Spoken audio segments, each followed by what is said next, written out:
Bienvenidos a la aviación, bienvenidos al podcast de Wanner. Buenas tardes a todos, les habla Samuel Pérez.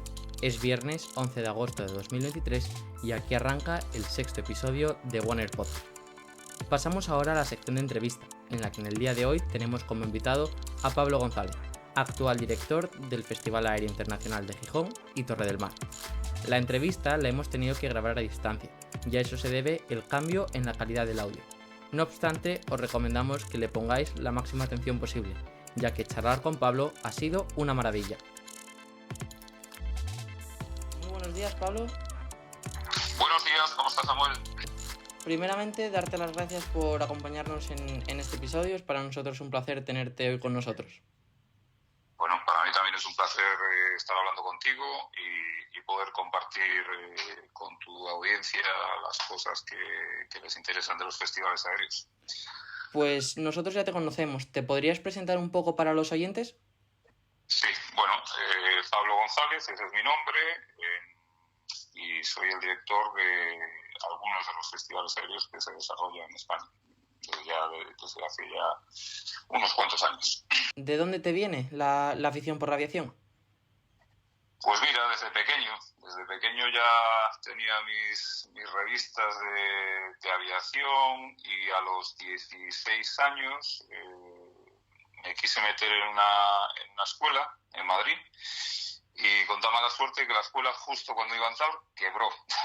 Entonces, con esa edad pues no pude empezar a estudiar, y lo hice más bien tarde. Me hice luego piloto de aviación general, con algunas habilitaciones, y lo disfruto ya no de forma profesional. No ha sido un desarrollo profesional, sino que ha sido un desarrollo por afición pura y dura a lo que es la aviación, ¿no? ¿En qué momento, decides o cómo empiezas en el mundillo de organizar festivales aéreos? Pues verás, comienzo con Vigo, el Festival Aéreo de Vigo. Lo iniciamos y se empezó a desarrollar en 2006, creo recordar. Entonces yo de aquellas anteriormente, 2004, 2003, 2005, pues había tenido la suerte de conocer a los componentes de la Patrulla Águila de aquella época, ¿no? De esos años. Y la verdad es que me hice muy amigo. Y bueno, pues hablando mucho con ellos, pues salían en esos momentos que compartíamos de poder comer juntos o cenar o de partir simplemente, salían muchas ideas de cómo eran las demostraciones, que se veía y tal. Y de aquella época, la mayor parte de las demostraciones aéreas o los festivales aéreos eran actos castrenses, ¿vale? Eran actos militares. Y la idea era pasar esos actos que no fuesen castrenses y que fuesen actividades civiles, ¿no? Entonces, bueno, pues ahí surgieron un montón de ideas y comencé a trabajar sobre el Festival Aéreo de Vigo, que luego pasó a ser Festival Aéreo Internacional de Vigo, y de aquellas, pues bueno, Gabinete y el GEMA de aquella época, pues tuve mucho contacto con ellos, con la cúpula militar, y desarrollamos un poco. Yo creo que me ayudaron muchísimo a crecer en esta labor, porque ellos me invitaron a ir a diferentes países de Europa, me invitaron a conocer el Consejo Europeo, donde ellos ya estaban, el Consejo Europeo de Festivales Aéreos, el European Air Show Council, y ahí me fui el primer año, y me fui con dos comandantes del Ejército del Aire, y guardo con mucho cariño esas fotos, porque yo de aquellas no lo sabía, pero aquello fue el inicio de una gran experiencia como la organización de los festivales aéreos, de tal forma que me involucré tanto en el Consejo con el paso de los años, que si fui en el 2007 o 2008, en el 2012 me invitó el Consejo a formar parte del Consejo de Dirección, ¿no? Pues el Consejo lo forman 400 o 500 personas entre instituciones y personas. El Consejo de Dirección, pues aquellas eran 8 personas, ahora creo que somos 12 o 14. Y claro, yo era un novato absoluto y con muchas ganas y con muy poca experiencia o poco conocimiento, y eso me ayudó muchísimo, porque empecé a trabajar muchísimo más. En realidad, ser miembro director significa que estás al servicio de los demás y trabajas mucho para la excelencia de otros festivales serios que no son los tuyos, sino que trabajas para otros, para ayudarles en todo lo que demanden, ¿no?, dentro del consejo.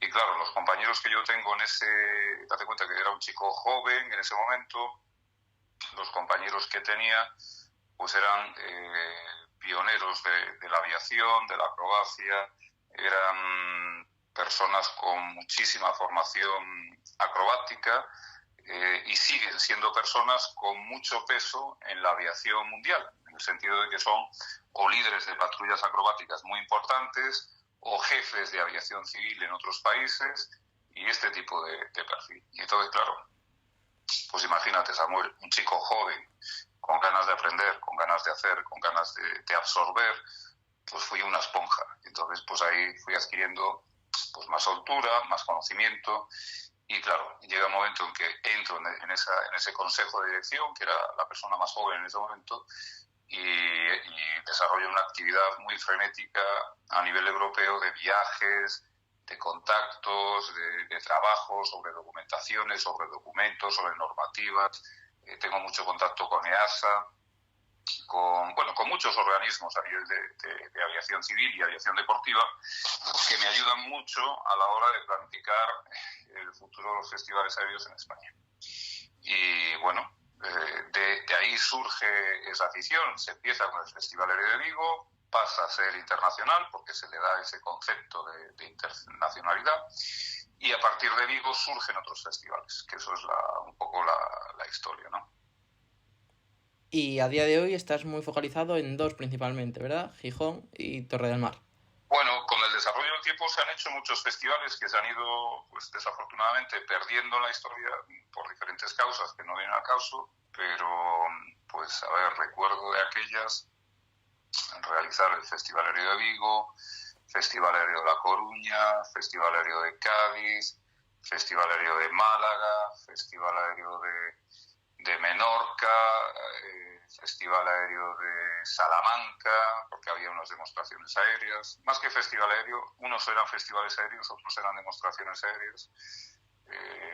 Todos los años, por ejemplo, casi todos los años llego a los rezarros a Menorca. Se hizo un festival aéreo en Menorca. Ya te digo, Festival Aéreo de Málaga, Vigo, Gijón, Torre del Mar, Cádiz, las demostraciones aéreas de Salamanca, el Festival Aéreo de León, que fue compartido en la base militar, fue de organización mixta, civil y militar.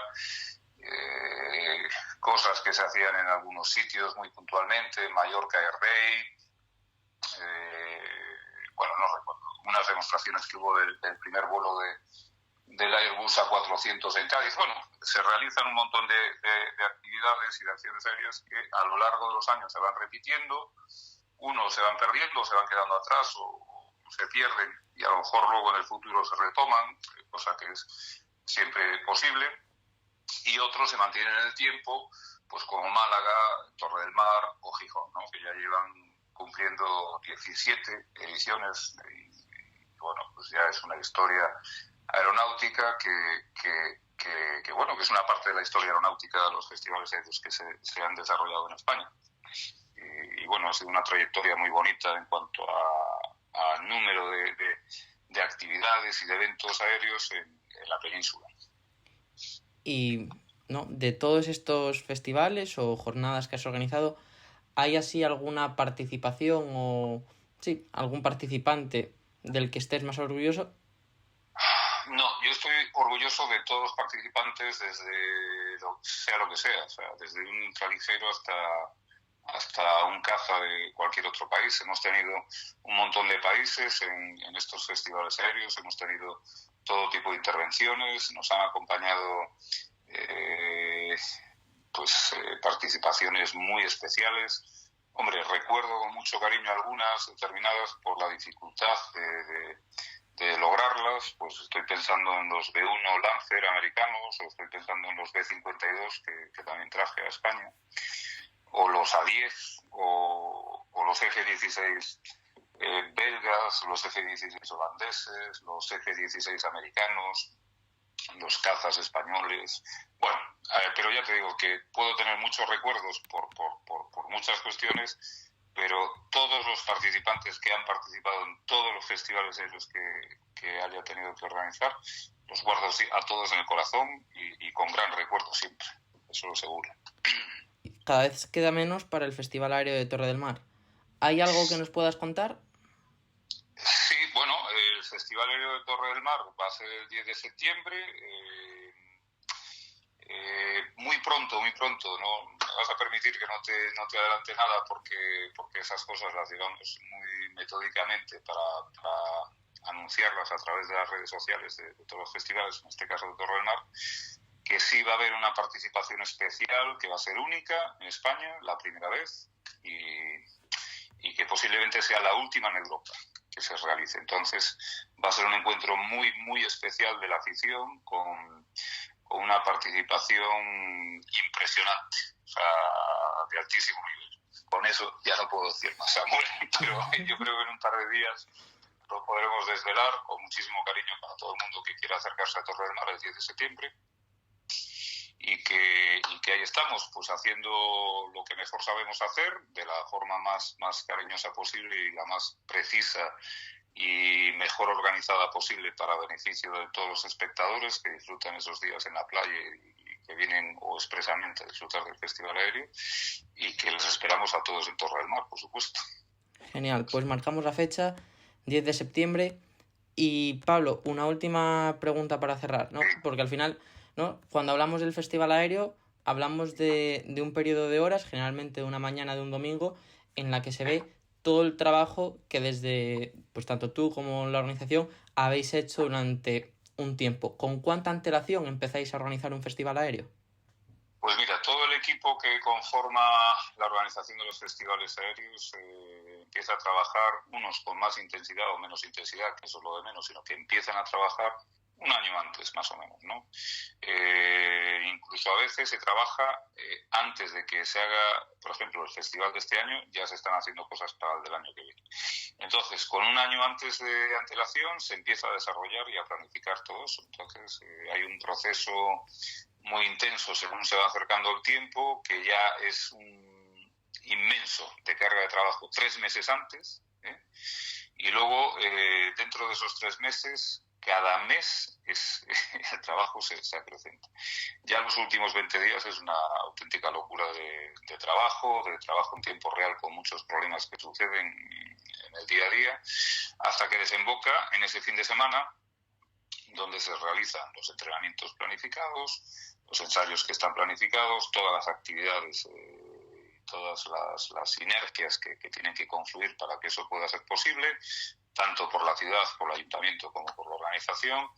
El sábado solemos hacer un Sunset Air Show, que es un aperitivo muy especial de una cosa que realmente iniciamos nosotros en España, los Sunset Air Show, y luego el Festival Aéreo, que como tú bien has dicho, es el domingo, normalmente en la mañana, y bueno, pues ahí se desarrolla con toda intensidad y todo esplendor ese trabajo de un año antes, que con todo cariño toda la organización, que es un equipo magnífico de personal y de personas muy, muy jóvenes y muy preparadas y con mucha experiencia, se desarrolla pues lo que es el Festival Aéreo de esa edición, en esa ciudad en concreto.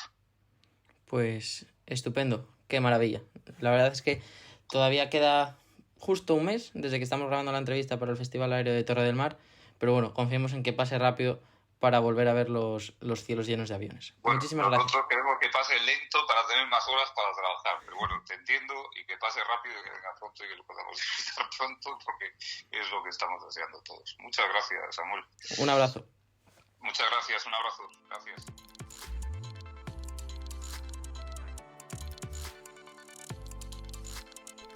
Pasamos ahora a la sección técnica, en la que en el día de hoy hablaremos sobre el sistema de presurización de los aviones, un sistema primordial para los aviones comerciales. La presurización de los aviones es un mecanismo esencial para garantizar la viabilidad de los vuelos comerciales, y es que, a medida que ascendemos, la presión disminuye. Es por ello por lo que necesitamos un sistema para mantener una presión adecuada dentro del avión. Pero, ¿Cómo funciona? ¿Por qué es tan necesaria la presurización en un avión? ¿Y qué pasa si se despresuriza la cabina? En este podcast abordaremos varias cuestiones que quizás te habías preguntado o no sobre la presurización en los aviones, y ya te avisamos que va a ser muy pero que muy interesante. Comencemos. Hablemos de los orígenes. ¿Por qué se empezó a presurizar la cabina de los aviones? Durante los primeros años de la historia de la aviación, los aviones no lograban alcanzar grandes altitudes. Además, la duración de los vuelos era muy limitada. Pero, con el paso del tiempo y la sofisticación de los sistemas, aumentar la altitud a la que vuelan los aviones fue la evolución natural que el sector requería. ¿Por qué? Muy sencillo. A mayor altitud se requiere menos combustible y aumenta considerablemente la velocidad. El mal tiempo se produce en las capas más bajas de la atmósfera y hay accidentes geográficos que requieren volar a cierta altitud para poder salvarlos. ¿Y qué inconvenientes surgieron al aumentar la altitud del vuelo? A medida que ascendemos en la atmósfera, la presión parcial de los diferentes gases se va reduciendo, por lo que se generaban dos problemas. Por un lado, los motores, al ser de pistón, necesitaban grandes cantidades de oxígeno para la combustión, así que, a partir de una altitud determinada, existía el riesgo de que se parasen. Por otro lado, el factor humano, y es que, al reducirse la presión parcial de oxígeno, los pasajeros se veían expuestos a la hipoxia, condición que reduce la capacidad de reacción y raciocinio. En consecuencia, a principios de 1940, los fabricantes de aeronaves comenzaron a crear los primeros aviones con cabinas presurizadas. El primer vuelo presurizado de la historia. El 8 de julio de 1940, un Boeing 307 Stratoliner, perteneciente a TWA, Trans World Airlines, realizó el primer vuelo de un avión con cabina presurizada de la historia. El vuelo salió del aeropuerto de Burbank, en California, con destino al aeropuerto de La Guardia, en Nueva York. Estuvo 12 horas y 22 minutos en el aire y llevó a bordo 33 pasajeros. Pero, ¿cómo se presuriza un avión? El fuselaje de los aviones no deja de ser un cilindro que se mueve por el aire llevando pasajeros de un lugar a otro, por lo que presurizarlo no es demasiado complicado. Por un lado tenemos las entradas de aire al sistema de presurización. Los motores de los aviones son grandes ventiladores que llegan a mover 1900 litros de aire por segundo. De esa cantidad, una pequeña parte es empleada para suministrar aire fresco al interior del avión. Por otro lado tenemos las válvulas de salida del aire, unos escapes que se abren y se cierran para regular la cantidad de aire que abandona la aeronave. Cuando necesitamos aumentar la presión, las válvulas se cierran. Por el contrario, cuando queremos reducir la presión, se abren. Durante la fase de crucero, las válvulas de salida se encuentran parcialmente abiertas, para que siempre haya un flujo de aire en movimiento dentro de la cabina. Y como curiosidad, por si acaso te lo preguntabas, aunque el aire entre por los motores, no te preocupes por su calidad. Es aire que nunca ha estado en contacto con el combustible, así que es aire totalmente limpio y sin olor. Modo de presurización en los aviones. Los aviones actuales disponen de modernos sistemas que permiten presurizar la cabina en función de dos factores. Por un lado tenemos la velocidad vertical. Para ascensos y descensos se utiliza la velocidad vertical. Por ejemplo, el avión puede estar ascendiendo a 3500 pies por minuto.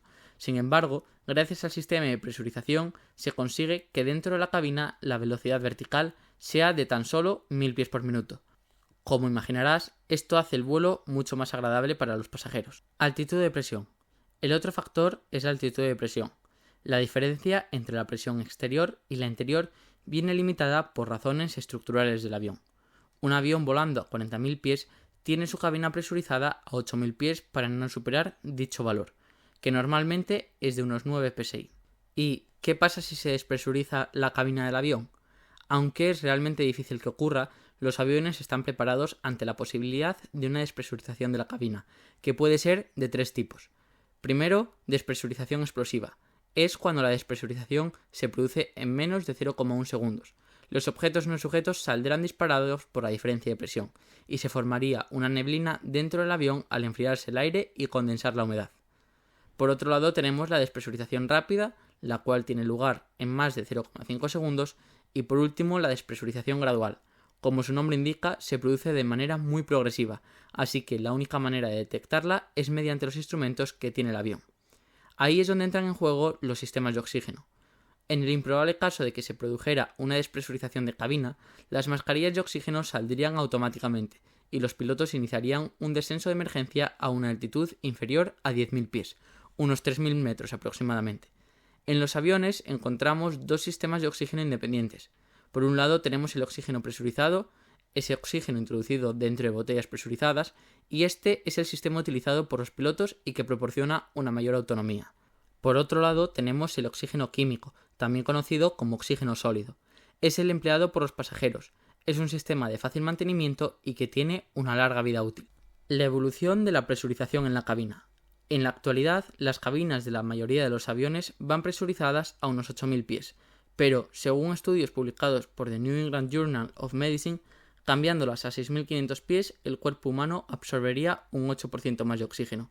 Esto haría que notáramos menos cansancio en los vuelos largos al reducir también la deshidratación, y sin duda un muy buen avance en términos de confort en vuelo.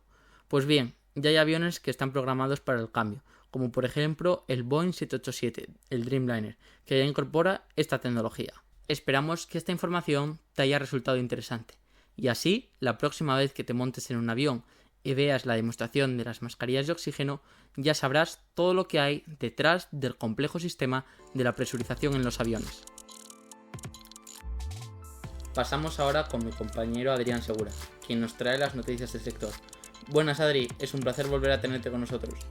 Hola Samu, el placer es mío. Vamos con la sección de noticias. En primer lugar, el Boeing 777X, considerado el avión más grande del mundo para pasajeros, está listo para revolucionar la industria de la aviación. Aunque la pandemia retrasó sus planes, se espera que comience a operar a fines de 2023. Ya ha atraído un impresionante interés con más de 300 pedidos realizados por alrededor de 10 empresas. Entre las aerolíneas que han mostrado su interés hay 363 reservas de 10 clientes registrados hasta ahora, según Arecoa. Una empresa se destaca entre ellas, Emirates. Si las cosas continúan como están, se convertirá en el principal cliente. Emirates ha realizado pedidos de 200 aviones de última generación de fuselaje ancho de Airbus y Boeing, incluyendo el A350 y el 777X. Emirates, con sede en Dubái, anunció hace unos meses la creación de un fondo de 200 millones de dólares, equivalentes a 183 millones de euros, para financiar proyectos de investigación y desarrollo, I+D, con el objetivo de reducir el impacto de los combustibles fósiles en la aviación comercial. En febrero se registró un acuerdo de compra de aviones histórico entre Air India, Airbus y Boeing, con más de 500 aeronaves en total. Este acuerdo también incluyó la adquisición de 10 aviones 777X por parte de Air India, según informó Bloomberg. Sin duda, todos los apasionados por la aviación estamos deseosos de ver en vuelo el 777 X-Ray, el cual va a revolucionar la industria de la aviación tal y como la conocemos, ya que incorpora grandes mejoras como una reducción muy significativa de las emisiones de CO2 o nuevas ayudas al pilotaje. Además, como curiosidad, contarles que el 777 X-Ray lleva un sistema integrado en las alas que permite que la punta alar se pliegue para que el avión pueda rodar y pueda utilizar los stands normales de los aeropuertos y no sea necesario utilizar las taxiways o los stands destinados a los aviones más grandes, por lo que desde el punto de vista operativo es un avión muy interesante para las compañías aéreas. Seguimos hablando de aerolíneas. Por tercer mes consecutivo, Ryanair ha establecido un nuevo récord de pasajeros transportados. En julio, la aerolínea de bajo coste anunció que transportó a 18,7 millones de pasajeros, que generalmente es uno de sus meses más lucrativos del año. Esta cifra representa un aumento del 11% en comparación con el año anterior, cuando la recuperación de los viajes comenzaba a manifestarse tras la pandemia, superando el récord mensual anterior de 17,4 millones de pasajeros logrado en junio. En el sexto mes del año, la ocupación promedio de los vuelos fue del 96%. Ryanair, la aerolínea irlandesa líder en Europa en términos de pasajeros transportados, anticipa un crecimiento del 9% en el tráfico para su año fiscal hasta marzo de 2024, llegando a alrededor de 183,5 millones de pasajeros. Sin embargo, el mes pasado la compañía tuvo que revisar esta proyección debido a retrasos en las entregas de aviones Boeing y huelgas de control aéreo que, según Ryanair, le forzaron a cancelar más de 800 vuelos durante ese mes. Sin duda, el crecimiento de Ryanair es increíble y una clara prueba de ello es que recientemente ha firmado la adquisición de 300 Boeing 737 para incorporarlos en su flota. Si queréis profundizar un poco más en el tema, os invito a que echéis un vistazo a nuestro programa del mes de mayo, donde hablamos sobre ello. Pasamos a un tema recurrente en nuestro podcast.